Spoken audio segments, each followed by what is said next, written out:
Let's get to the point. Ang daming comments sa mga food review videos ko asking about this watch. Favorite watch ko na itong affordable na mukhang paper drawing na watch, pero don't worry, plastic naman siya.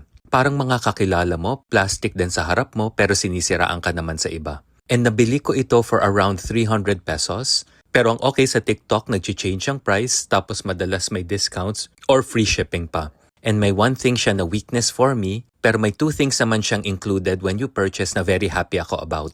Pag-usapan natin later. And let's be honest, this is not a sponsored post.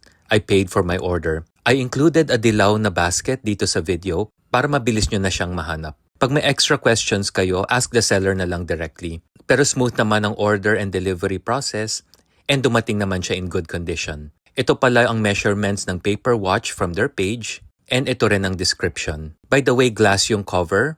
And nasuot ko na to ng 1 month, so parang okay pa naman. And according to the page, waterproof ito. Pero sorry, kayo na lang mag-test sa dagat kasi takot ako sa dagat. And ayoko rin maghintay ng ulan. Ang only thing na hindi ko nagustuhan is minsan nakakalito ang pag-close ng buckle na ito pag nagmamadali ka. Pero I love na madaling one-button press lang ang pagbukas ng strap. And I love na meron na siyang 2 details na included.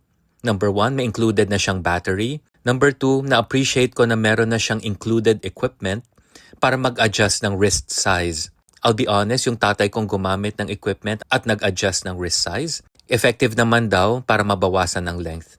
Pero please note, hindi included yung pliers and mini hammer na ginamit niya. Sabi naman niya hindi naman kailangan pero napadali lang daw. Overall, I love it when I see very creative items like this paper-looking watch na may high impact pero affordable ang price. Click follow for the next story.